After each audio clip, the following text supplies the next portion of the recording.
혹시나 이제 소개시켜드릴 세 가지 유형 중에서 하나라도 해당된다면 다른 사람보다 부업을 하기에 아주 유리한 조건입니다.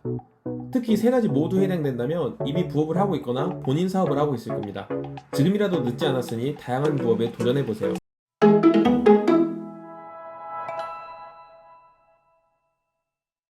첫째는 전문 분야 지식이 있는 사람입니다. 특정 분야를 전공했거나 아니면 관련 경력이 3년 이상 있는 경우입니다. 물론 전공을 했다고 해서 이를 갖고 어떻게 부업을 하느냐 걱정하시는 분들도 많을 겁니다. 전공만 했을 뿐 본인의 지식이 그 정도는 아니라고 생각하는 걸 건데요. 제 전공인 건축 설계, 건축학을 예로 들어보겠습니다. 건축 설계를 전공한 친구들은 시멘트 벽돌의 사이즈가 190에 90에 57인 것을 알고 있습니다. 그리고 계단에는 계단 참이 있다는 것도 알고 있고요. 유리 종류도 여러 개 있다는 걸 알고 있습니다.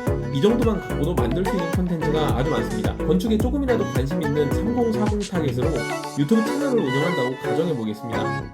가령 이런 영상을 기획해 볼 수 있지 않을까요? 시멘트 벽돌과 계단창 그리고 유리라는 아주 작은 지식만 갖고도 이렇게 다양한 콘텐츠들을 계속 뽑아낼 수가 있습니다. 예를 들면 이런 주제는 썸네일만 보더라도 정말 궁금하지 않으세요? 세상에서 가장 싼 유리는 뭐고 가장 비싼 유리는 뭔지, 그리고 역사적으로 의미 있는 유리는 뭐고 기네스북에 오른 유리는 뭔지, 이런 것들이 궁금하잖아요.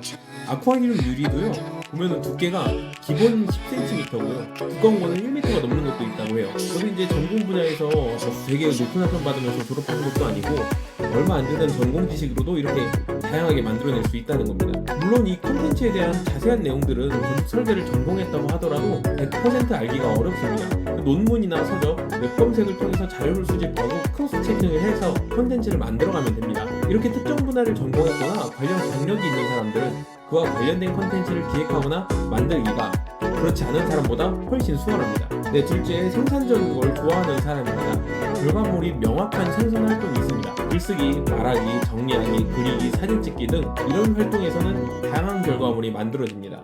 네, 찰스 다윈의 지렁이의 활동과 분변토의 형성에는 이런 문장이 있습니다. 땅은 그대로 멈춰있는 게 아니라 지렁이에 의해 끊임없이 순환하고 있다. 지렁이는 매일 자기 몸무게의 2배나 되는 양의 똥을 쌉니다. 지렁이의 똥에는 질소와 탄소, 칼슘, 마그네슘 등의 무기질 양분도 풍부합니다. 그저 지렁이에게 하루 일과 중 하나인 똥싸기가 인간을 비롯한 자연에 좋은 영향을 미치고 있는 겁니다. 이렇듯 본인에게는 쉽고 재밌어서 하는 일의 결과물이 다른 사람에게는 귀중한 자료가 되기도 합니다. 여기서 중요한 건 결과물입니다.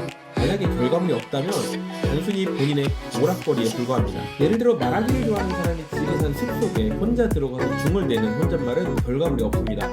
물론 본인 스스로 아이디어를 정리하고 마음의 안정을 취했다면 좋으나 그 자체로는 결과물이 없는 건 사실입니다. 만약 혼잣말로 생각을 정리하는 법을 알려주는 영상을 찍어서 유튜브에 올리면 어떨까요? 조회수가 1 이상만 나오면 그 자체로 굉장히 의미 있습니다. 최소한 한 명에게는 영향을 미쳤기 때문이죠. 어쩌면 알고리즘의 선택을 받을지도 모르는 일입니다. 여러분들이 보고 있는 이 채널의 첫 번째 영상도 구독자가 1명인 상태에서 조회수를 무려 1.8만이나 기록했습니다. 어쨌든 이 또한 결과물이 있었기에 가능한 일입니다. 만약 본인의 활동 대부분이 결과물을 만드는 행위라면 이를 어디든 아카이빙을 해놓으시는 게 좋습니다. 그것이 어떻게 또 본인에게 좋은 영향으로 돌아올지 모를 일입니다.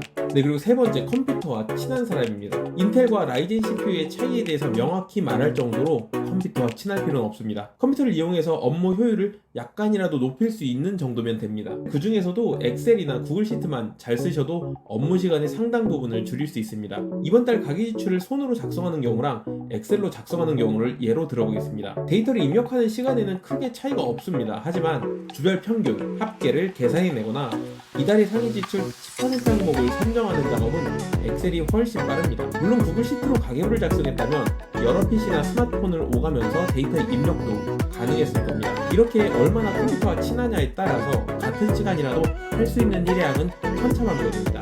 컴퓨터와 친하다는 말은 스펙트럼이 너무 넓으니 이 정도면 컴퓨터와 친하다라고 할 수 있는 리스트를 알려드리겠습니다. 네, 이 중에서 대부분을 할 수 있다라고 하면은 컴퓨터와 친하다라고 할 수가 있어요. 그렇다면은 바로 부업에 도전해 보시는 거죠. 네, 3040 머니앤스킬업 플랫폼 플래시에서는 강의와 지식 마켓 그리고 1대1 커피챗을 통해서 다양한 사람들의 지식과 노하우를 배울 수 있습니다. 저는 지금 여기서 챌린지 성공하면 100% 환급하는 온라인 영어 마케팅 단기 마스터 코스도 하고 있으니까 관심 있는 분들의 많은 신청을 부탁드리고요.